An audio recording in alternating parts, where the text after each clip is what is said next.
got a lot going on in the world, and I'm thrilled to have joining us on the line Congressman from Florida. You all know him, Greg Steube.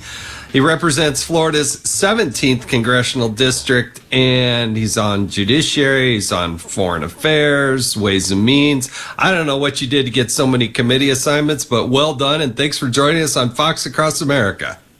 Yeah. Hey, Jason, thanks for having me. It's just Ways and Means and Weaponization. I was on Judiciary and Foreign Affairs. Okay. Well, all right. You check those boxes along those way. Hey, listen, I want to get after your perspective here on Americans that are in harm's way in the Middle East that are getting shot at and bombed and everything else. I mean, we've had, 56 attacks. And I know you've been out there active on X and others talking about this, but I mean, it's crazy how much we're being attacked and how little we're doing on a response.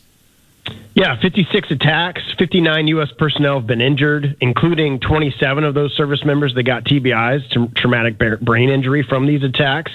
And Joe Biden just doesn't care. He's not responding. He's going to free up an additional $10 billion for Iran, and then that's going to be used for Shia militia groups in Iraq to continue to attack our people. You look at before Hamas attacked Israel, Biden gave the Palestinian Authority like $320 million. It's absolutely mind-blowing. It's like Joe Biden and the people in this administration hate America so much that they're going to give money to our enemies, and then we're going to have, an open border so that terrorists can walk right in the southern border. And being a guy that served, and I served in Iraq, and having some experience there, to not be responding authoritatively and in kind to the attacks on our service members, I believe is a complete dereliction of duty for our commander-in-chief.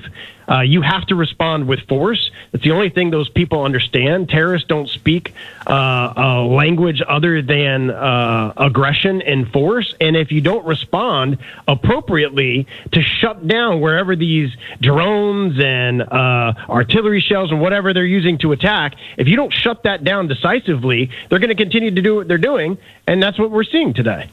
Yeah, I believe in peace through strength. I mean, in my lifetime, we were talking about this earlier in the show, Ronald Reagan and Donald Trump, they had a cowboy-like attitude, and they weren't going to give a proportionate response. It was going to be a disproportionate response. You attack us, you hurt one hair on one head of one person, and we will take you out. And guess what? The world was a safer place.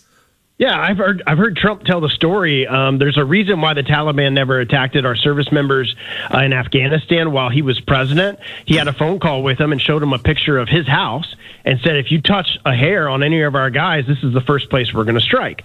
And suddenly, you don't have any violence because they know it's going to be met with force. When the world sees Joe Biden's withdrawal from Afghanistan, not giving orders to a sniper who had a shot on the suicide bomber, and then you see what's happening in Ukraine, emboldening Russia to allow them to attack. We're just giving money, blank checks to Ukraine with no oversight whatsoever. We're going to give money to Hamas. We're going to free billions of dollars to the Iranians so they can attack our troops. And it's just absolutely fascinating. And then you have the White House trying to encourage Israel to pause, and they're trying to appease the Palestinians and appease the Israelis, and you can't do that when you're dealing with a terrorist organization.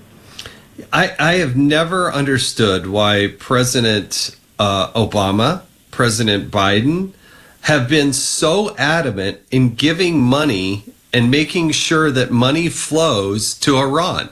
Like, I don't understand it, because you can't have a discussion about Hamas or the Middle East or Hezbollah without Iran. They are the world's leader in terrorism and funding terrorism, and yet somehow Obama and now Biden, all they want to do is give them more money. And as if, this money is just for bread and food, and this money is just for weapons. Right. Yeah, sure. Yeah, and that's the real lie to the American people, this push to give $100 million to the Palestinians for humanitarian aid. All you have to do is look at Gaza prior to all of this happening, where children are lining up in the streets trying to get potable water. There's zero little medical care, while the leaders of Hamas have billions of dollars. One guy's worth like $4 billion and is living in Qatar. He's not even living in Gaza. And they're taking all this money in quote-unquote humanitarian aid, and none of it's actually getting to the people that need it. Well, that's what's sad about the whole thing. Congressman Greg Steube, one of our favorites, serving from the great state of Florida. Really do appreciate you joining us on Fox Across America. Wish we keep chatting with you. We got more to the show, but we got to go to a commercial break. So stay with us, and we will be right back.